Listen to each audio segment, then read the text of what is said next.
What's up guys, Everything Apple Pro here, and Samsung just dropped two brand new phones, amazing in every way, the new Samsung Galaxy S7 and S7 Edge. So in this video, I want to compare these new phones to the iPhone 6s Plus, because around this time of year, I know a lot of people are going to be upgrading phones. Contracts are ending, you just want to get something new, and Samsung makes it easy. They announced these two amazing new phones with all this amazing new tech. So let me get into it with this video, and I'm going to cover every feature, every detail, specs, everything you need to know, and all those smaller things as well, and compare them to the iPhone 6s and 6s Plus, because I want you guys to have an informed decision on which phone is better suited for you and why. So with the new S7 and S7 Edge, which were announced today, Samsung has actually made the categories clear. So the S7 is going to be the smaller device at 5.2 inches. The S7 Edge is going to have the larger screen. So I think Samsung realized that all the new phones and the Pluses were too confusing, so they just minimized it to just an S7 and an S7 Edge. One with a smaller display, flat regular phone, the other with a larger curved display. And I gotta say, Samsung really put the effort into listening to people for these phones. They actually were very proud in the event about them listening to people, considering what to do with the phones based on the people's reactions and how they like the previous generation. So with the S7 Edge and S7, Samsung actually refined the design. They made it a lot more comfortable to hold. The rear is curved now on both. So the S7 Edge actually has a front curved display and the rear is curved as well. It looks great in the photos. I cannot wait to get my hands on it.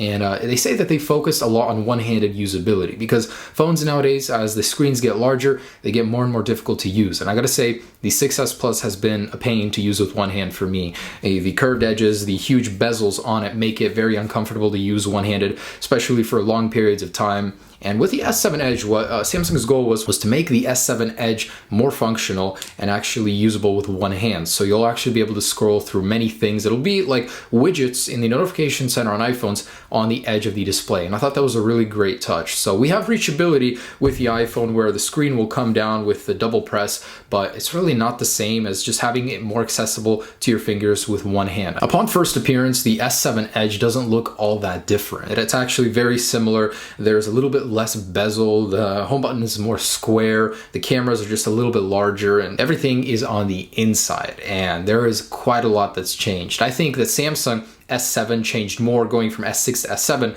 than Apple changed going from 6 to 6S. As for materials, Gorilla Glass 4 remains. We don't have Gorilla Glass 5 on it yet, and the same aluminum shell. So it's proven to be very durable in the past in my videos, and I cannot wait to put that to the test again this year with the S7 and iPhone 6s and 6s Plus, which are more durable as well. 6s and 6s Plus use the same material, aircraft grade aluminum 7000 series, same used in the Apple Watch. So it also has a dual ion exchange glass. Both very durable phones. We'll put into the test in the field very soon. Now the Samsungs are the thicker phones, so they actually did get a little bit thicker than before, to accommodate for larger batteries and all the tech put inside of them, especially the new waterproofing. Did I mention this thing is IP68 waterproof? I mean water resistant, waterproof. This thing will survive up to 30 minutes in 1.5 meters of water. I think that's incredible. So Samsung actually took a different approach. Instead of sealing off the ports, they sealed off the phone from the inside. So this does add to the extra thickness of the phone itself. Sizes, not that much different, both pretty much the same category of phones, but Samsung's are a little bit thicker, and the iPhone 6s Plus has the larger footprint than the S7 Edge. Now here's an area where a lot of people were disappointed in Samsung. They didn't up the displays. They didn't change the displays. And I think that's, that's not even considerable for Samsung. Right now, the Samsung Galaxy S7 and S7 Edge have the best mobile displays of any smartphone being produced today. These are top of the line, super AMOLED displays, and the sizes are great. They're vibrant, they're colorful. In my actual review comparing it to the 6S, 6S Plus, this thing is so beautiful. The color is so real. So I gotta give it to Samsung. Why add a 4K display to the phone if the world hasn't caught up to it yet? It's just gonna eat extra battery life. We don't need that yet. The display is already great at 2K. But the actual pixels, 1440 by 2560, are the same on the S7 and S7 Edge. The pixels per inch are so much better than the iPhone counterparts. So the iPhone has smaller display on the 6S and 1920 by 1080p on the 6S Plus. Plus. So 326 and 401 pixels per inch on the iPhones. Samsung Galaxy is way far above, as you can see in the specs. So I gotta give it to Samsung. The display was good. Why change it if nothing was broken? Now, as far as display technology, Samsung has introduced a new always on feature. Now, because it uses a Super AMOLED display, you can actually light up individual pixels without activating the entire back illumination. So I think that's a great advantage for Samsung. You can always have your display on, look at it, see what's going on with your phone without it eating up a lot of battery life. If we did that on an iPhone, which requires the entire back LCD illumination to be on, that would not end well in terms of battery life. Also, the S7 Edge, of course, has that curved display with the quick shortcuts, something that the iPhone doesn't have, but the iPhone does have 3D Touch, which is a pressure-sensitive display, can measure the amount of force you are putting on the display and have different actions accordingly. It's been useful, it's not necessary. It's a little bit of a gimmick, and you can say that the same about the S7 Edge. Both are screen technologies. If you like one, you'll use it. If not, it's just there if you need it. Now, the Samsung Galaxy S7 has made strides in performance. Now, the Samsung Galaxy S7 and S7 Edge, they share internals. Now, depending on which part of the world you're in, you will get different internals. So the international unlocked Samsung Galaxy S7 will have an Exynos 8890 CPU and a Mali T880 GPU. So as far as performance, Samsung says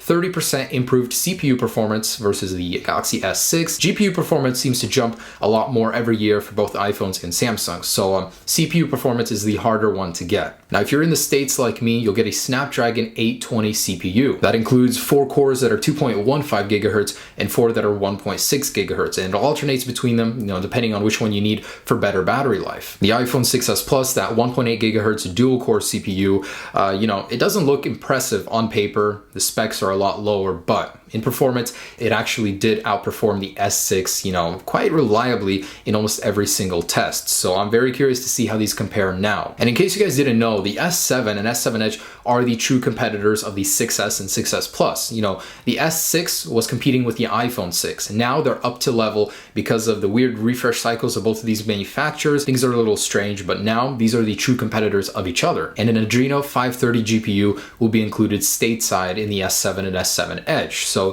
GPUs have been pretty good. The only downside to the Galaxies is that they have more pixels to push, so they really need to compensate for a larger, more powerful GPU in order to make up for all those pixels. But performance of the GPU in the S6 has been good. Also very curious to see how the S7 compares. 4 gigabytes of DDR4 RAM are standard, while the S6 and S6 Plus only have 2 gigabytes DDR3, so older, slower tech. Now here's where things start to get interesting. Storage is expandable on the S7 and S7 Edge, so they actually in the SIM card slot. Once you pull that out, there are 2 slots, one for the micro SD up to 200 gigabytes upgradable, and one for the SIM card, of course. So I'm actually very excited for that. That's awesome that Samsung listened to their customers and went back and added micro SD support. That's amazing. Now, as for the actual onboard memory, 32 gigabytes and 64 gigabytes will be available on the iPhone 16, 64, and 128. And you got to pay premium for every upgrade. SD card memory is getting cheaper and cheaper, faster and faster, so it's awesome that you have that upgradability, and it's really going to win over a lot of customers. Now, as for the camera, it seems like Samsung made a downgrade from 16 megapixels to 12, but it's an upgrade in the best way. The pixel size is actually higher individually on the camera sensors. So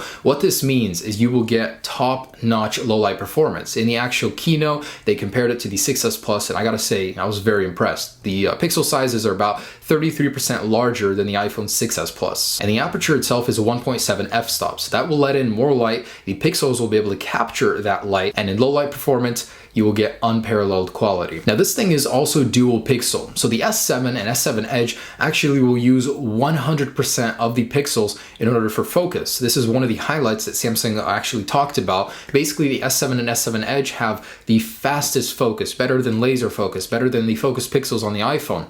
This will uses 100% of its pixels versus 5% of the iPhone to use for focus. So instant focusing when you go from a close subject to a far subject. When you bring new subjects into the frame, it will focus like that, and I was very blown away by that. Everybody is raving about it. The S7 and S7 Edge both come standard with optical image stabilization. You have to go to the 6S Plus to get that on the iPhone, so I think that's a really cool, great advantage. And the lens itself, it will protrude less, so 0.46 millimeters out of the shell versus 0.77 of the 6S and 6S Plus. And Samsung introduced a new Panorama feature that'll actually capture motion as well. Sounds very familiar to live photos on the iPhone. They didn't say they were adding this to photos, but in Panorama, when you actually slide back on the phone, you'll be able to see the action and how it happened instead of getting distorted, figures and people if you actually do on the iPhone. So live photos for Panorama, while the iPhone has live photos themselves, which will capture a little bit of audio, a little bit of motion when you 3D touch on the display. So a little bit of both on both devices. And as for capability, the only way the iPhone outshines the Galaxy S7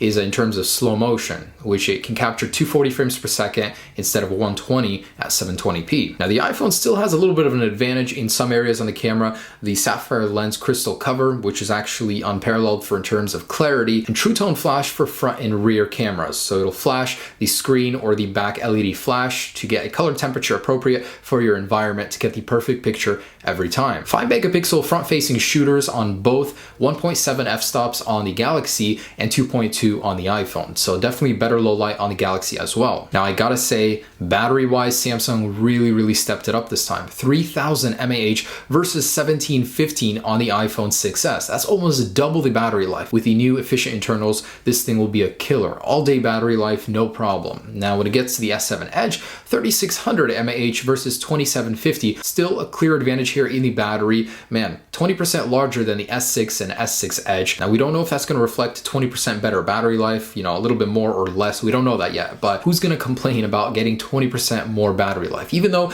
it's non-upgradable anymore, still, that's a good chunk of battery in the phone without getting too obnoxiously bigger. And the advantage the S7 and S7 Edge have, basically quick charge, wireless charging, and an ultra low power mode. So, some great advantages for battery life. And the iPhone has the low power mode, but it cannot compete to the ultra power saving mode on the Galaxy, which is true starvation mode for the battery. Now for the wireless internals, pretty much the same, Bluetooth 4.2 standard, 802.11 AC Wi-Fi standard. The one area where the S7 outshines the iPhone is theoretical download speeds over LTE. 450 megabits download per second versus 300, maximum on the iPhone 6s and 6s Plus. Now, anything else that stood out to me, pretty much the speakers, still one speaker setup on both devices, both on the bottom.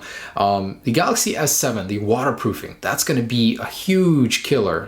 The iPhone 7 is said to receive its own waterproofing, but right now the S7 will be one of the most capable phones on the market. Upgradable storage, waterproofing, beautiful display, beautiful design, very comfortable, very fast in every single way. I gotta say I love this, and Samsung is really improving what they have. A lot of people were disappointed that the iPhone 6s and 6s Plus didn't have enough oomph, enough things to win them over to buy it. But the Galaxy S7 really looking like a worthy upgrade to the S6. Now, as far as the OS that it's going to ship with, Marshmallow 6.0.1 on the Galaxy. On the iPhone, we have iOS 9.3 being the most current at the moment, or it's coming out very soon.